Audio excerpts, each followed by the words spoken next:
2. El elevado costo de pagar con la misma moneda. Una noche, hace años, recorriendo el parque de Yellowstone, me senté con otros turistas en unas gradas que miraban a un espeso bosque de pinos y abetos. En esto, el animal que esperábamos ver, el terror de la selva, el oso pardo, entró en la zona iluminada y comenzó a devorar los residuos que habían sido llevados allí desde la cocina de uno de los hoteles del parque. Uno de los guardabosques, el mayor Martendale, explicaba, montado a caballo, las costumbres de estos animales a los excitados turistas.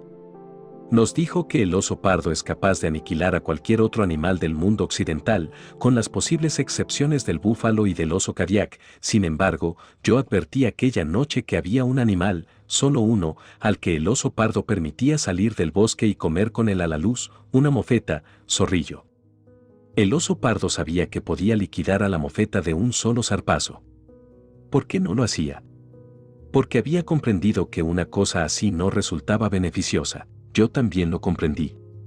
Como muchacho del campo, había atrapado mofetas de 4 patas en los setos de las orillas del Missouri. Ya de hombre, había encontrado unas cuantas mofetas de 2 patas en las aceras de Nueva York, y sabía por triste experiencia que servía de muy poco tratar con cualquiera de estas dos variedades. Cuando odiamos a nuestros enemigos, les damos poder sobre nosotros, poder sobre nuestro sueño, nuestros deseos, nuestra presión sanguínea, nuestra salud y nuestra felicidad. Nuestros enemigos bailarían de alegría si supieran cómo nos preocupan, cómo nos torturan y cómo se nos imponen.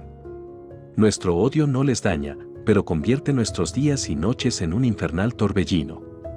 ¿Quién creen ustedes que dijo lo que sigue? Si una persona egoísta trata de aprovecharse de ti, bórralo de tu lista, pero no trates de pagarle con la misma moneda. Cuando tratas de pagar con la misma moneda, ¿te haces más daño del que puedas hacer a esa otra persona? Son palabras que parecen pronunciadas por un idealista habituado a mirar a las estrellas. Pero no es así. Estas palabras aparecieron en un boletín publicado por el Departamento de Policía de Milwaukee. ¿Cómo puede dañar el intento de pagar con la misma moneda? De muchos modos. Según la revista Life, puede incluso quebrantar la salud. Life dijo, la característica principal de las personas con hipertensión, alta presión sanguínea, es el resentimiento. Cuando el resentimiento es crónico, las consecuencias son una hipertensión crónica y las enfermedades del corazón. Por tanto, cabe ver que cuando Jesús dijo, amad a vuestros enemigos, no se limitaba a predicar ética. También predicaba medicina del siglo XX.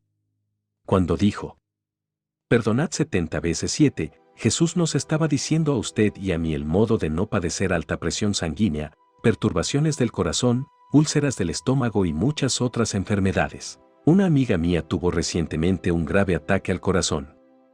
Su médico le ordenó que guardara cama y no se enfadara por nada, sucediese lo que sucediera. Los médicos saben que, cuando se tiene el corazón débil, un exceso de ira puede matar. Dije que puede matar. Un exceso de ira mató al dueño de un restaurante en Spokane, Washington, hace unos cuantos años. Tengo ante mí la carta del jefe de policía de la ciudad donde ocurrió el hecho. Dice, hace unos cuantos años, un hombre de 68 años de edad que era dueño de un café en Spokane, Washington, se mató al enfurecerse con su cocinero, quien persistía en la costumbre de beber café en la propia taza de su patrón. Este se indignó de tal modo que tomó un revólver y se lanzó a la casa del cocinero. Cayó muerto de un ataque al corazón, con el revólver todavía en la mano. El instructor del sumario declaró que la causa del ataque al corazón había sido la ira. Cuando Jesús dijo, amad a vuestros enemigos, también nos estaba diciendo el modo de mejorar nuestra presencia. Conozco a muchos, como conocerán ustedes, cuyos rostros se han arrugado y endurecido por el odio y desfigurado por el resentimiento. Toda la cirugía estética de la cristiandad no mejorarán su aspecto ni la mitad de lo que lo mejorarían el perdón, la ternura y el amor. El odio destruye hasta nuestra capacidad para disfrutar de los alimentos. La Biblia dice así, vale más una comida de hierbas donde hay amor que buey bien cebado con odio. ¿Es que nuestros enemigos no se frotarían las manos de gusto y bailarían de alegría si supieran que el odio que sentimos hacia ellos nos está agotando y poniendo nerviosos, desfigurando, creando perturbaciones cardíacas y probablemente acortando la existencia? ¿Es que nuestros enemigos no quedarían encantados de ver cómo el odio nos está consumiendo? Si no podemos amar a nuestros enemigos, amémonos por lo menos a nosotros mismos. Amémonos lo suficiente para no permitir que nuestros enemigos dominen nuestra felicidad, salud y aspecto.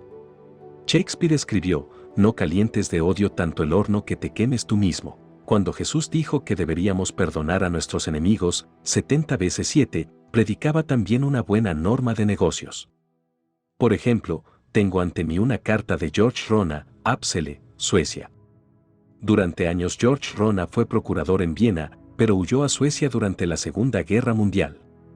No tenía dinero y necesitaba trabajar con urgencia.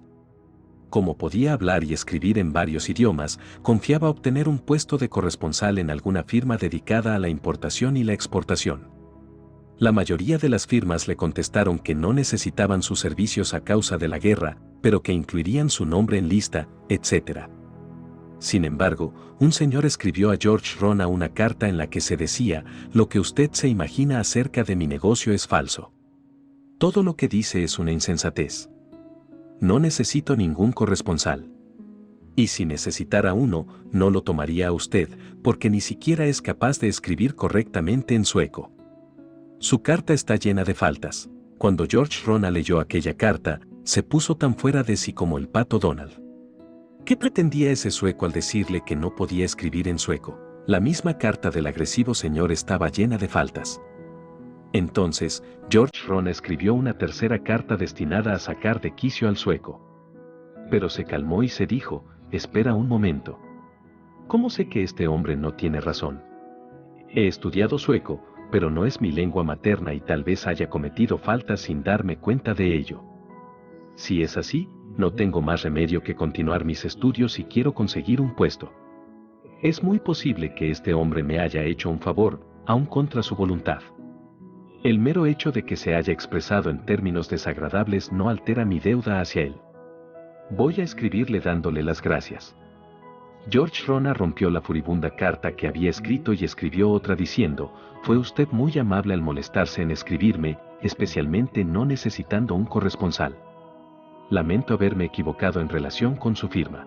La razón de que le escribiera es que solicité información y me dijeron que era usted figura principal en ese campo de actividades. No sabía que he cometido faltas gramaticales en mi carta. Lo lamento y quedo avergonzado de mí mismo.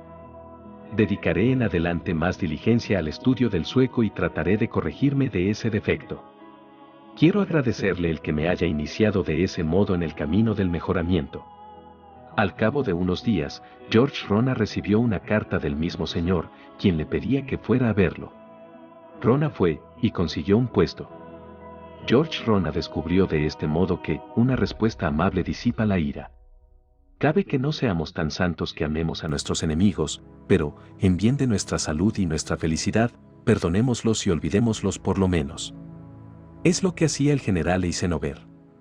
En una ocasión pregunté a John, el hijo del general Eisenhower, si su padre alimentaba resentimientos, y John me dijo, no, mi padre no pierde ni un minuto pensando en las personas que le desagradan. Hay un viejo proverbio que afirma que es un necio quien no puede enfadarse, pero es un sabio quien no se enfada. Esta era la norma del exalcalde de Nueva York William J. Garner. Acusado violentamente por la prensa escandalosa, un maniático disparó contra él y casi lo mata. Cuando luchaba por su vida en el lecho del hospital, dijo, todas las noches perdono todo a todos. ¿Es demasiado idealismo? ¿Demasiada blandura? Si es así, busquemos consejo en el gran filósofo alemán Schopenhauer, autor de Estudios sobre el pesimismo. Consideraba este filósofo la vida como una aventura inútil y penosa. Era un hombre que goteaba lobreguez y, sin embargo, hundido en las profundidades de su desesperación, exclamó, a ser posible, no se debe sentir ánimos y dar hacia nadie. En una ocasión pregunté a Bemar Perec, el hombre que ha sido consejero muy estimado de 6 presidentes, Wilson, Harding, Coolidge, Hoover, Roosevelt y Truman, si se había sentido turbado alguna vez por los ataques de sus enemigos. Y la contestación fue, nadie puede humillarme o turbarme. No se lo permitiría. Tampoco nadie puede humillarnos o turbarnos a usted y a mí, a menos que se lo consintamos. Palos y piedras romperán mis huesos, pero las palabras no han de dañarme. A través de los siglos, los hombres han encendido sus velas ante esos individuos que, al modo de Cristo, no alimentaban resentimientos contra sus enemigos.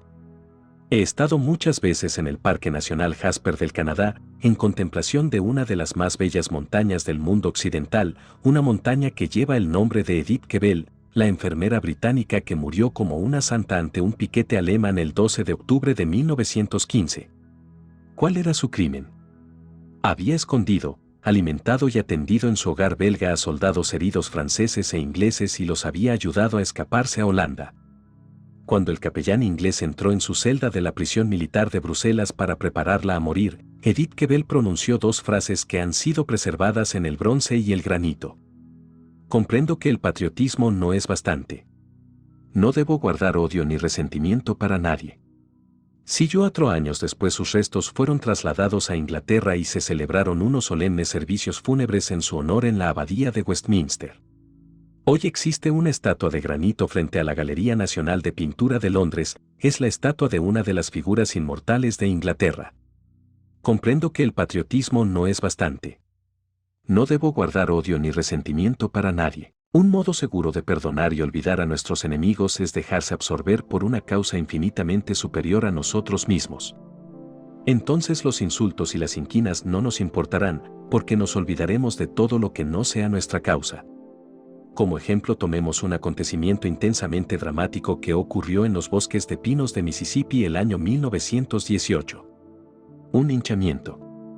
Lawrence Jones, un maestro y predicador negro, iba a ser linchado. Hace unos cuantos años visité la escuela fundada por Lawrence C. Jones, la Piney Woods Country S. Hall, y hablé ante los alumnos. Esta escuela es conocida hoy en toda la nación, pero el incidente que voy a relatar ocurrió en época muy anterior. Ocurrió en los días intensamente emocionales de la Primera Guerra Mundial. Se extendió por la zona central de Mississippi el rumor de que los alemanes estaban agitando a los negros e incitándolos a la rebelión. Lawrence Jones, el hombre que iba a ser linchado, era, como he dicho, un negro, y fue acusado de incitar a su raza a rebelarse. Un grupo de blancos que se detuvo a la puerta de la iglesia había oído a Lawrence Jones gritar a los fieles: la vida es una batalla en la que cada negro debe tomar las armas y luchar para sobrevivir y triunfar. Luchar. Armas.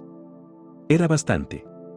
Corriendo en medio de la noche, los excitados jóvenes reclutaron una turba, volvieron a la iglesia, pusieron una soga alrededor del cuello del predicador, arrastraron a 1,5 kilómetros por la carretera, formaron un montón de leña, encendieron fósforos y se dispusieron a ahorcar y quemar vivo a la vez al desgraciado. En esto alguien gritó: dejemos que pronuncie su oración fúnebre antes de que arda. ¡Que hable, que hable! Lawrence Jones, de pie sobre la pira, con la soga al cuello, habló en defensa de su vida y de su causa. Había sido graduado en la Universidad de Iowa en 1907. Su carácter entero, su erudición y su aptitud para la música le habían granjeado la estima de alumnos y profesores. Después de graduado rechazó la oferta de un hotelero que le propuso entrar en los negocios y se negó también a los requerimientos de un hombre muy rico que se prestaba a costearle la educación musical. ¿Por qué? Porque estaba iluminado por una visión. Leyendo el relato de la vida de Booker T. Washington llegó a la decisión de consagrar su propia vida a la educación de los miembros pobres y analfabetos de su raza. En consecuencia, se instaló en la zona más atrasada del sur, en un lugar a unos 40 kilómetros al sur de Jackson, Mississippi. Empeñó su reloj por $1,65 e inauguró su escuela en pleno bosque, con un tocón como cátedra. Lawrence Jones habló a aquellos hombres enfurecidos que iban a lincharlo de la lucha que había tenido que librar para instruir a aquellos muchachos negros, para hacer de ellos buenos labradores, mecánicos, cocineros y domésticos. Les habló de los blancos que le habían ayudado a establecer su Piney Woods Country Club, de los blancos que le habían proporcionado tierra, madera, cerdos, vacas y dinero, con el fin de facilitarle su misión educadora. Cuando se preguntó a Lawrence Jones después si no odiaba a los hombres que lo habían arrastrado por el camino para colgarlo y quemarlo, replicó que estaba demasiado ocupado en su causa para odiar, demasiado absorbido por algo que era muy superior a su propia persona. Y añadió: no tengo tiempo para disputar ni para lamentarme y no hay hombre que me pueda obligar a agacharme lo suficiente para que lo odie. como Laurence Jones hablaba con elocuencia sincera, conmovedora y defendía su causa más que su persona, la turba comenzó a ablandarse. Finalmente, un veterano confederado gritó: «Creo que este muchacho dice la verdad. Conozco a los blancos cuyos nombres ha mencionado. Está haciendo un buen trabajo. Nos hemos equivocado. Deberíamos ayudarlo en lugar de ahorcarlo». El viejo confederado pasó el sombrero por la multitud y recogió un donativo de $52.40 de aquellos mismos hombres que se habían congregado para ahorcar al fundador del Piney Woods Country Club, al hombre que dijo: «No tengo tiempo para disputar ni para lamentarme y no hay hombre que me pueda obligar a agacharme lo suficiente para que lo odie». Epicteto advirtió hace 19 siglos que recogemos lo que sembramos y que existe cierto sino que nos hace siempre pagar el mal que hemos hecho. Epicteto dijo: «A la larga, todo hombre sufre el castigo de sus malas acciones». El hombre que recuerde esto no se enfadará con nadie, no se indignará con nadie, no humillará a nadie, no culpará a nadie, no ofenderá a nadie, no odiará a nadie. Probablemente no habrá en la historia de Norteamérica un hombre que haya sido más increpado, odiado y traicionado que Lincoln. Sin embargo, Lincoln, de acuerdo con la clásica biografía de Herndon, jamás juzgó a los hombres por el agrado o el desagrado que le causaban. Si era preciso realizar un acto, podía comprender que su enemigo era capaz de realizarlo tan bien como otro cualquiera. Si alguien le había hecho una jugada fea o lo había maltratado personalmente, pero era el más capaz para determinado puesto, Lincoln le adjudicaba este puesto como si se hubiera tratado de un amigo. Creo que nunca destituyó a un hombre porque era su enemigo o porque le desagradaba. Lincoln fue atacado e insultado por algunos de los mismos hombres a quienes había encumbrado, por hombres como M.C. Cleland, Sebard, Stanton y Chase. Sin embargo, Lincoln creía, según Herndon, su socio en las actividades jurídicas, que ningún hombre debía ser alabado por lo que hacía o censurado por lo que hacía o dejaba de hacer, porque todos nosotros somos hijos de las condiciones, de las circunstancias, del ambiente, de la educación, de los hábitos adquiridos y de la herencia. Todo lo cual moldea a los hombres como son y siempre serán. Tal vez Lincoln tenía razón. Si usted y yo hubiésemos heredado las mismas características físicas, mentales y emocionales que nuestros enemigos y si la vida hubiese sido para nosotros lo mismo que para ellos, actuaríamos exactamente como ellos actúan. Sería imposible que hiciéramos otra cosa. Seamos lo bastante caritativos para repetir la plegaria de los indios Sioux. Oh Gran Espíritu, no me dejes juzgar ni criticar a un hombre hasta que haya caminado en sus mocasines durante 2 semanas. Por tanto, en lugar de odiar a nuestros enemigos, compadezcámoslos y demos gracias a Dios por habernos hecho distintos de lo que son. En lugar de amontonar condenaciones y venganzas sobre nuestros enemigos, procurémosles nuestra comprensión, nuestra simpatía, nuestra ayuda, nuestro perdón y nuestras oraciones. Yo he sido educado en una familia que leía las Escrituras o repetía un versículo de la Biblia todas las noches, para arrodillarse después y decir las oraciones familiares. Todavía puedo oír a mi padre repetir, en la solitaria granja de Missouri, esas palabras de Jesús que continuarán repitiéndose mientras el hombre tenga ideales: amad a vuestros enemigos, bendecid a los que os maldicen, haced bien a los que os odian y rezad por los que malignamente os utilizan y os persiguen. Mi padre trató de vivir de acuerdo con estas palabras de Jesús, las cuales le procuraron una paz interior que los capitanes y los reyes de la historia han buscado muchas veces en vano. Para cultivar la actitud mental que ha de procurarnos paz y felicidad, recordemos que la regla 2 es: no tratemos nunca de pagar con la misma moneda a nuestros enemigos, porque, si lo hacemos, nos haremos más daño que el que les hagamos. Hagamos lo que hacía el general Eisenhower, no perdamos jamás un minuto pensando en las personas que nos desagradan. 3. Si usted hace esto, nunca le preocupará la ingratitud. Recientemente conocí en Texas a un hombre de negocios que ardía de indignación. Se me previno que él mismo me diría lo que le sucedía a los 15 minutos de conocerlo. Así sucedió. El incidente que lo había exasperado así había ocurrido 11 meses antes, pero el hombre seguía ardiendo. No podía hablar de otra cosa.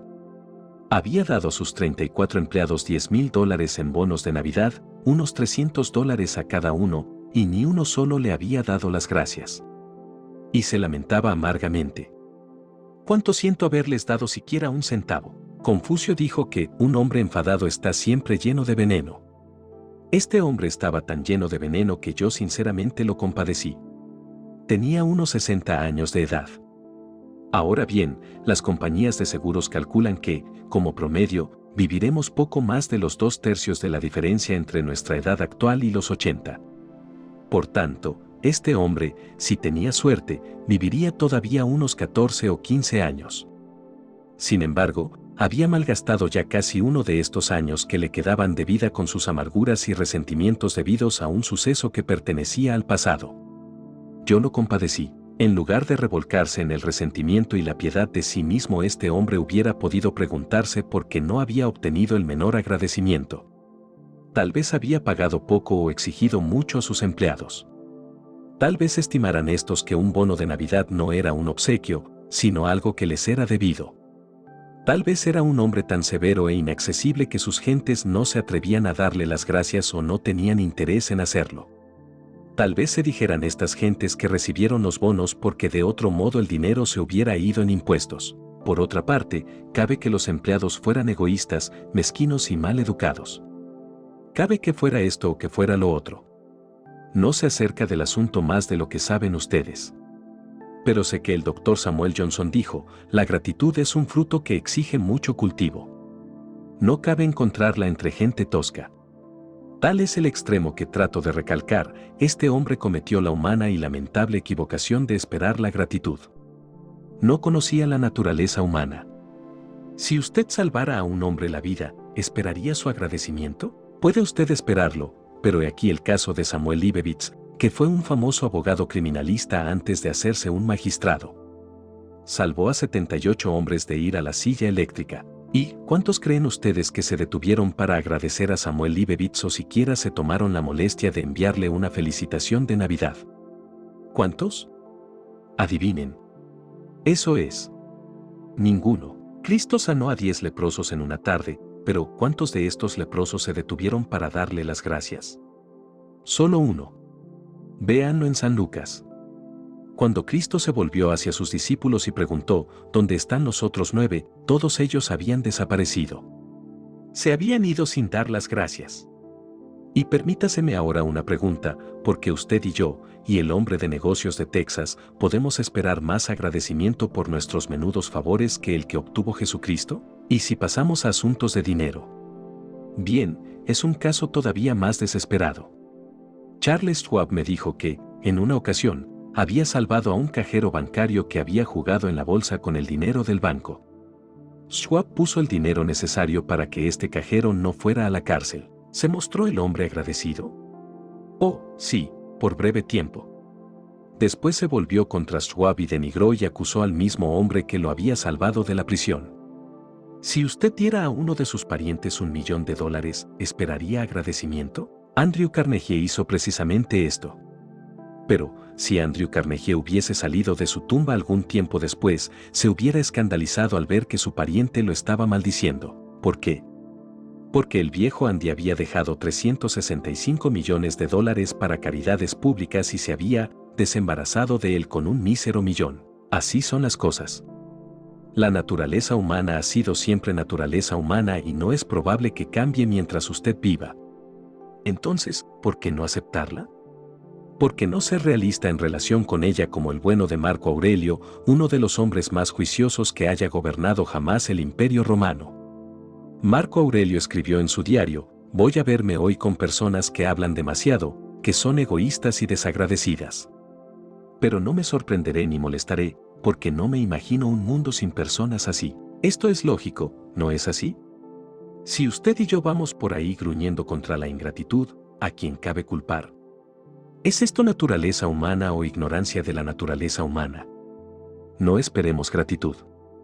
Después, si en un momento dado la conseguimos, será una sorpresa deliciosa. Si no la conseguimos, no sentiremos molestia alguna. He aquí el primer extremo que trato de recalcar en este capítulo, es natural que las personas se olviden del agradecimiento, por tanto, si esperamos gratitud, vamos derechamente hacia muchos pesares. Conozco en Nueva York a una mujer que siempre se está quejando de su soledad. Ninguno de sus parientes quiere estar cerca de ella. No es de extrañar. Si usted la visita, hablará durante horas de lo que hizo por sus sobrinas. Las cuidó durante el sarampión y la tosferina, las tuvo en su casa durante años, envió a una de ellas a una escuela mercantil y alojó a la otra hasta que se casó. ¿Venían estas sobrinas a visitarla? Oh, sí, de cuando en cuando, por cumplir un deber. Pero tenían santo temor a estas visitas. Sabían que tendrían que aguantar varias horas de reproches apenas velados. Oirían una letanía interminable de amargas quejas y de suspiros de autocompasión. Y cuando esta mujer no puede ya mortificar, maltratar o fulminar a sus sobrinas, tiene uno de sus arrebatos, un ataque al corazón. ¿Es un verdadero ataque al corazón? Oh, sí. Los médicos dicen que tiene un corazón nervioso, que tiene palpitaciones. Pero dicen también que no pueden hacer nada, que el mal tiene carácter emocional. Lo que esta mujer quiere realmente es cariño y atención, pero llama a esto gratitud. Y no tendrá nunca gratitud ni cariño, porque los reclama. Cree que es algo que se le debe. Hay miles de personas como ella, personas que están enfermas de ingratitud, soledad y abandono. Desean ser amadas, pero el único modo que tienen en este mundo de que se llegue a amarlas es cesar de pedirlo y comenzar a querer sin esperanza de ser correspondidas. ¿Es que esto es idealismo puro, poco práctico, de visionario? No lo es. Es sentido común, nada más. Es un modo muy conveniente para que usted y yo encontremos la felicidad que buscamos. Mis propios padres daban por el placer de ayudar a los demás. Éramos pobres y siempre estábamos abrumados de deudas. Sí, pero con toda nuestra pobreza, mis padres siempre se arreglaban para enviar todos los años algún dinero a un asilo de huérfanos, al hogar cristiano de Council Bluffs, Iowa. Mis padres nunca visitaron este asilo. Probablemente nadie les agradeció este donativo, salvo por carta, pero quedaron muy bien recompensados, porque tuvieron la alegría de ayudar a los niños, sin desear ni esperar gratitud alguna a cambio. Después de haber dejado mi casa, siempre enviaba a mis padres un cheque de Navidad, al mismo tiempo, les pedía que se permitieran ciertos lujos y gollerías. Pero nunca lo hicieron. Cuando llegaba a casa unos días antes de Navidad, mi padre solía hablarme del carbón y los víveres que habían comprado para alguna pobre mujer de la ciudad que tenía muchos hijos y carecía de dinero para lo indispensable. Obtenía una gran satisfacción con estos donativos, la de dar sin esperar compensación alguna. Creo que mi padre encajaba casi perfectamente en la descripción que hizo Aristóteles del hombre ideal, del hombre más digno de ser feliz. Aristóteles dijo, el hombre ideal disfruta haciendo favores a los demás, pero le avergüenza que los demás le hagan favores, porque es señal de superioridad conceder una gracia, pero es señal de inferioridad el recibirla. He aquí el segundo extremo que trato de recalcar en este capítulo: si queremos encontrar la felicidad, cesemos de pensar en la gratitud o la ingratitud y demos por el placer interior de dar. Los padres se han arrancado los cabellos por la ingratitud de los hijos durante 10.000 años. Hasta el Rey Lear de Shakespeare exclamó: cuanto más duro que el diente de una serpiente es tener un hijo desagradecido. Pero, ¿por qué tienen que ser los hijos agradecidos, si no los educamos para hacerlo? La ingratitud es tan natural como la cizaña. La gratitud es como una rosa, tiene que ser cultivada, regada, amada y protegida. Si nuestros hijos son desagradecidos, ¿de quién es la culpa? Tal vez nuestra. Si no les hemos enseñado nunca a expresar su gratitud a los demás, ¿cómo podemos esperar que nos la expresen a nosotros? Conozco en Chicago a un hombre que tenía motivos para quejarse de la ingratitud de sus hijastros. Trabajaba duramente en una fábrica de cajas y pocas veces ganaba más de $40 a la semana.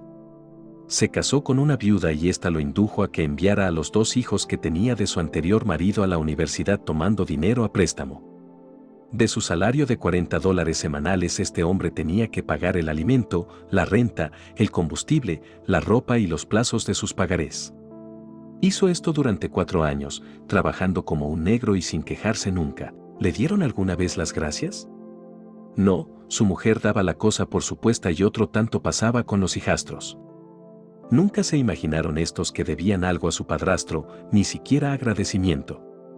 ¿De quién era la culpa? ¿De los chicos? Sí, pero la madre era todavía más culpable. Entendía que no debía cargar aquellas jóvenes existencias con una sensación de obligación. No quería que sus hijos se iniciaran en la vida con una deuda.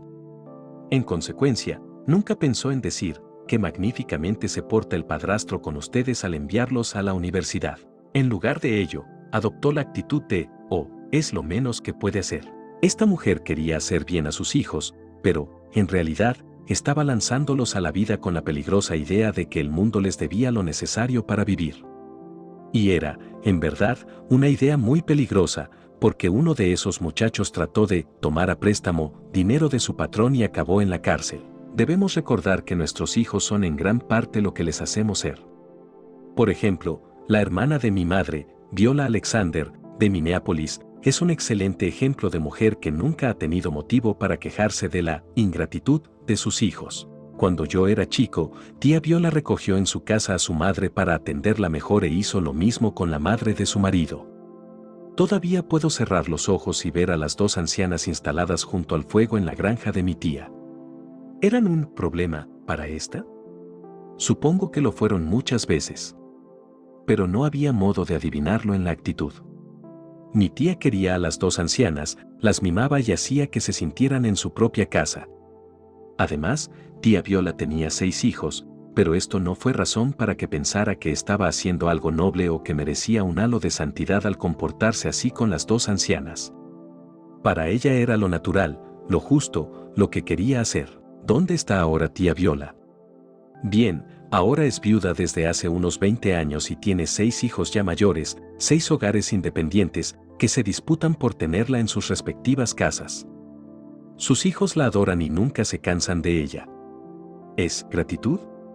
¡Qué insensatez! Es cariño, puro cariño.